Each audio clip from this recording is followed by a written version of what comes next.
Oi pessoal, eu sou a Isabelle e se você curte relatos sobrenaturais, você está no lugar certo.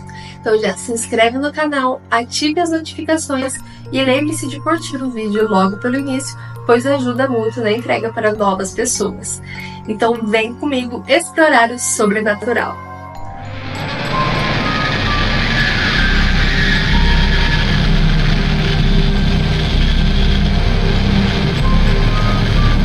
E vamos então para o nosso primeiro relato de hoje, A Última Casa à Esquerda.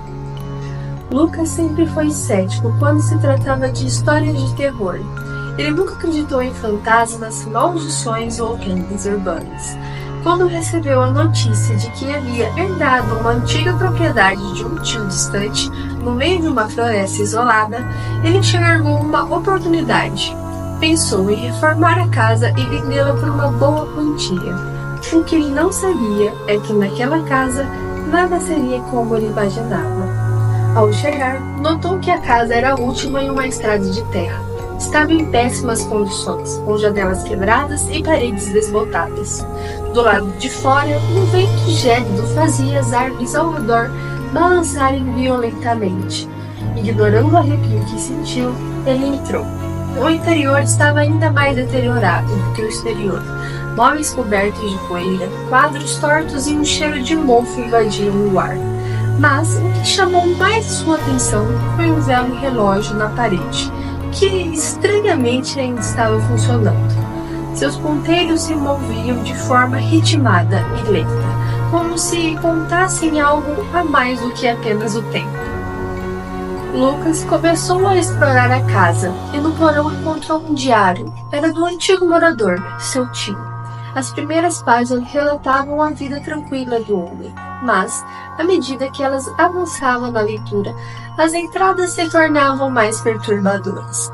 O tio falava de barulhos durante a noite, de vozes sussurrando seu nome e uma presença invisível que o observava.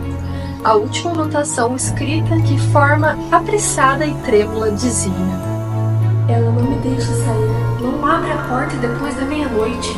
Eles vêm com o vento." Naquela noite, enquanto tentava dormir no sofá, Lucas começou a ouvir os mesmos barulhos descritos no diário. Primeiro, passos leves no andar acima. Depois uma leve batida, como se algo arranhasse as paredes. Mas o que realmente paralisou de medo foi o som de vozes indistintas, mas presentes, vindas do corredor. Ele acendeu a lanterna do celular e foi investigar, apenas para descobrir que não havia ninguém. Convencido de que estava imaginando coisas, decidiu se trancar no quarto. O relógio da parede continuava tic-taqueando, cada batida ecoando pela casa à meia-noite em ponto.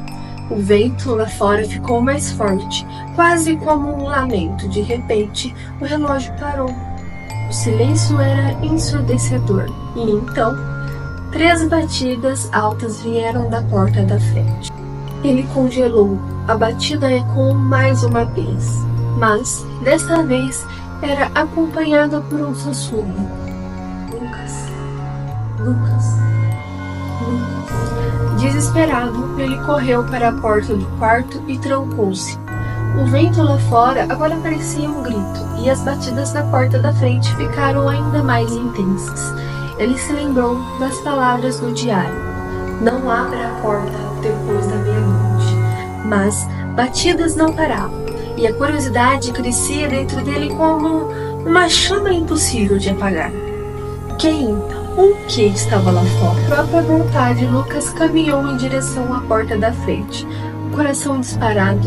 Quando colocou a mão na maçaneta, o silêncio voltou. Não havia mais batidas, apenas o som do vento ao longe. Ele hesitou, mas, sentindo uma estranha tensão, tirou a maçaneta e abriu a porta. Do lado de fora, não havia nada, apenas a escuridão e as árvores balançando. Ele suspirou aliviado, pensando que talvez estivesse se deixado levar pelo medo.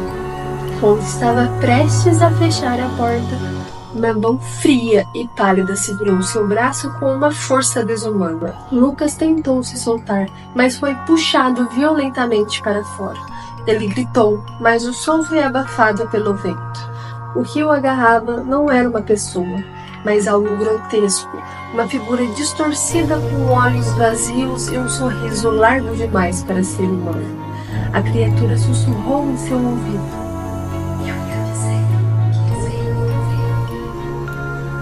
A coisa o arrastou pela terra em direção à floresta, e o último som que Lucas ouviu foi o tic-tac do velho relógio dentro da casa reiniciando, como se estivesse marcando o tempo para a próxima vítima. Na manhã seguinte, a casa estava em silêncio, como se nada tivesse acontecido. O carro de Lucas ainda estava na estrada, mas ele nunca mais foi visto. Apenas o velho relógio continuava funcionando, marcando os segundos que faltavam para a próxima meia-noite. E vamos para a segunda história de hoje. O espelho do quarto 6. A pousada Colina das Nuvens era um lugar isolado das montanhas, perfeita para quem busca um descanso longe da cidade. Ela era administrada por Dona Amélia, uma mulher de poucas palavras e um olhar sempre desconfiado, que mantinha a pousada com rigor e discrição. Seus hóspedes geralmente eram pessoas que queriam solidão e o local oferecia exatamente isso. No entanto, havia um quarto que sempre ficava vazio, o quarto 6. Júlia, uma jovem aventureira, estava de férias e decidiu se hospedar ali depois de uma recomendação de um amigo. Ao chegar, foi recebida por Dona Amélia, que lhe deu chaves do quarto 5. Curiosa, Júlia perguntou por que o quarto 6 estava trancado, já que a pousada estava quase cheia. Respondeu Dona Amélia. Aquele quarto não está disponível, respondeu a velha com um olhar severo. É melhor que se mantenha distante e não pergunte mais nada sobre ele. Mas quanto mais Júlia pensava no quarto, mais a sua curiosidade crescia. Aquela porta fechada no final do corredor parecia chamá-la. Na terceira noite de sua estadia, enquanto o silêncio dominava o local, apenas o vento batia nas janelas. Júlia decidiu então investigar. Esperou que todos dormissem. Com uma lanterna em mãos, caminhou até a porta do quarto 6. Estava trancada, como esperado, mas notou que a fechadura era antiga, simples. Decidida, pegou um grampo de cabelo e com uma pequena habilidade conseguiu abrir a porta. O ar dentro do quarto era pesado, como se ninguém estivesse ali por anos. Os móveis estavam cobertos de poeira e as cortinas bloqueavam qualquer luz da lua. No centro do quarto, em frente à cama, havia um grande espelho antigo, de moldura dourada e gasta. O espelho parecia ser a única coisa que não estava coberta de pó, como se alguém tivesse acabado de limpá-lo. Júlia se aproximou lentamente. Quando se viu no reflexo, sentiu um arrepio. Estranho, havia algo errado. O reflexo não parecia normal. Sua imagem parecia atrasada, como se seus movimentos fossem refletidos com um leve atraso. Ela levantou a mão e o reflexo fez o mesmo, mas não ao mesmo tempo. Algo estava definitivamente errado com aquele espelho. De repente, uma sombra passou pelo fundo do reflexo, mesmo que ninguém mais estivesse no quarto. Júlia se virou rapidamente, mas não havia nada ali. Sentiu seu coração disparar. Olhou novamente para o espelho e dessa vez sua própria imagem havia mudado.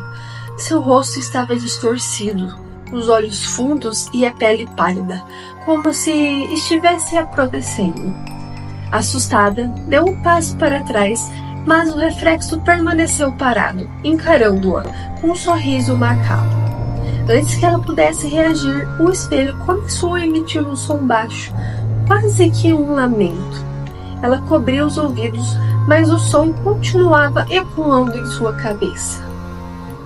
Desesperada para sair, correu em direção à porta, mas quando olhou para trás, seu reflexo já não estava mais no espelho. Em vez disso, a imagem no espelho mostrava uma figura alta e sombria, com mãos longas, dedos afiados que agora se movia lentamente para fora do vidro.